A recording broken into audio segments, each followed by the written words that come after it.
Anda menyaksikan Breaking News Kompas TV bersama saya Glenis Oktania terkait dengan dugaan pemerasan mantan Menteri Pertanian, Rumah Ketua KPK Firly Bahuri digeledah. Dan yang Anda saksikan saudara, ini merupakan situasi terkini dari Kertanegara Jakarta Selatan, di mana ini merupakan salah satu rumah Firly Bahuri yang tengah dijaga oleh pihak kepolisian terkait dengan penggeledahan yang dilakukan oleh penyidik Polda Metro Jaya atas dugaan kasus pemerasan terhadap mantan Menteri Pertanian Syahrul Yassin Limpo. Dan saat ini kita sudah terhubung bersama dengan mantan Ketua KPK Saud Situmorang. Selamat siang Pak Saud. Selamat siang Mbak Glenis, apa kabar? Salam dari Tomohon, Sulawesi Utara. Kabar baik Pak. Ini setelah kemarin Firly Bahuri diperiksa tepatnya hari Selasa, sejak pagi hari tadi penyidik Polda Metro Jaya menggeledah rumah dari Ketua KPK Firly Bahuri. Bagaimana Anda melihat hal ini Pak? Prosesnya above average ya, di atas rata-rata lah kecepatan di Polda maupun dorongan dari Mabes Polri. Sehingga kita melihat apa yang kita rasakan, apa yang kita lihat, apa yang kita kumpulkan datanya, kemudian apa yang kita analisis, dan masuk pada keinginan kita memang sudah seperti keinginan rakyat Indonesia secara keseluruhan saya kira. Dan Pak Saud? Halo, Pak Saud?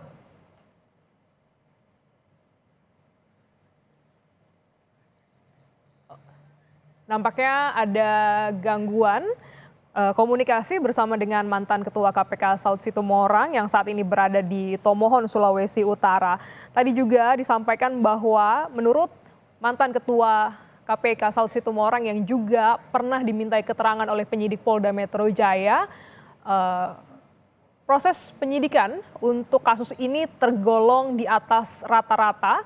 Ini dilihat dari bagaimana ketika Firly dimintai keterangan pada hari Selasa lalu dan hari ini 2 hari berselang tepatnya di hari Kamis, penyidik Polda Metro Jaya bergerak cepat untuk menggeledah kediaman dari Firly Bahuri. Sebelumnya juga melalui sambungan Zoom, mantan penyidik KPK Yudi Purnomo menyatakan bahwa ini dapat diartikan bahwa penyidik ingin mengumpulkan sejumlah barang bukti yang diduga dikumpulkan di rumah atau di kediaman dari Firly Bahuri. Kita sapa kembali Pak Saud. Apakah bisa mendengar? Ya, silakan Pak Saud. Ya, jadi apa yang kita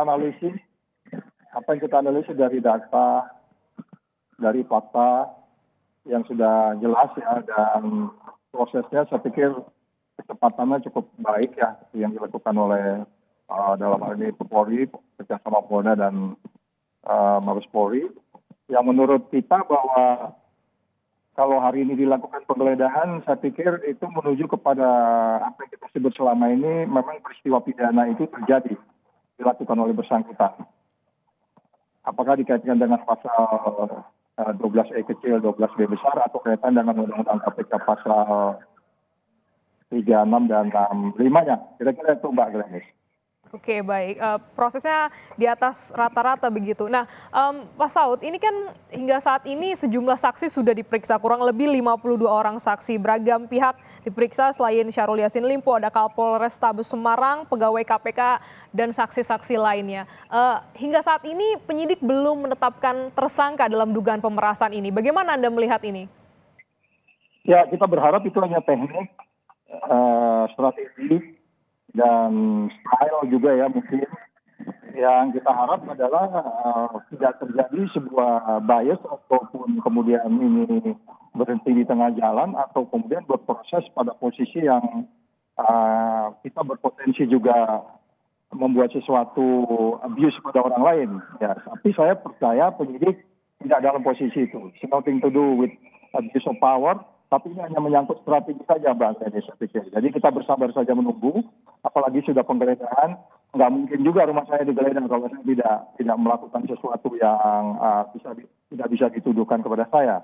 Itu hanya common sense yang kita pahami, saya kira secara umum gitu, Mbak Glenis. Jadi ada penggeledahan ini untuk siang hari ini juga dalam progres ya, termasuk progres yang cukup baik. Nah, sebelumnya pada pemeriksaan Firly Bahuri menyatakan ia bertemu dengan Syahrul Yassin Limpo, seorang ketua KPK bertemu dengan pihak yang diduga tengah berpekara. Sebenarnya bagaimana aturan terkait hal ini, Pak Saud?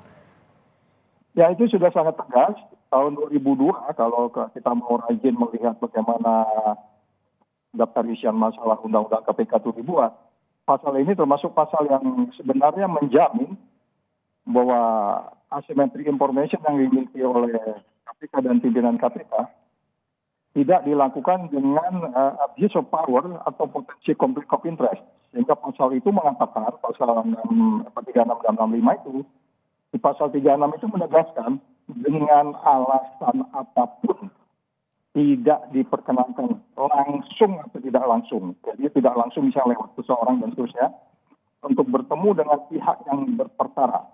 Jadi pasal itu dimaksudkan adalah pasal yang sebenarnya sangat harus diperhatikan kepada semua pimpinan ataupun staf KPK yang dalam hal kaitan bagaimana menciptakan kepastian hukum. Jadi itu cukup jelas pasal itu, bahkan di undang-undang itu tidak ada penjelasan sama sekali. Di dalam penjelasannya disebut jelas. Jadi dan itu saya pikir cukup jelas. Jadi tidak ada alasan untuk seseorang mengatakan saya tidak tahu, nggak bisa begitu. Karena bagaimanapun ketika masuk di pengaduan masyarakat itu artinya semua proses-proses penyelidikan atau proses-proses pendalaman atau cross check terhadap peristiwa pidana yang mungkin terjadi sudah dilakukan oleh KPK dalam ini pengaduan masyarakat. Jadi tidak ada alasan seorang pimpinan mengatakan dia tidak tahu. Ya, Pak Saud, Anda juga pernah menjabat sebagai Wakil Ketua KPK 2015 hingga 2019. Apakah perkara yang dilaporkan oleh masyarakat ini terkait korupsi di Kementerian Pertanian ini sudah masuk sebenarnya pada tahun 2019 ketika Anda masih menjabat, Pak Saud? Oh enggak ya, kalau 2019 saya nggak dengar itu, tapi bisa jadi juga sudah masuk ya. Tetapi saya tidak ingat bahwa kan biasanya kalau ada penyelidikan atau pendalaman dari pengaduan masyarakat itu akan masuk ke semua meja pimpinan. Saya ingat waktu itu saya keluar itu 2019 Desember ya. 2019 Desember, nanti kita lihat aja, dilihat kronologisnya. Bisa jadi juga sudah masuk, tapi tidak masuk di meja, jadi saya tidak ingat kasus itu gitu. Bisa jadi sudah masuk, karena dia menjabat kan mulai 2019 itu periode kedua dari kepemimpinan pemerintahan sekarang ya. Bisa saja sudah ada masuk laporan itu. Baik.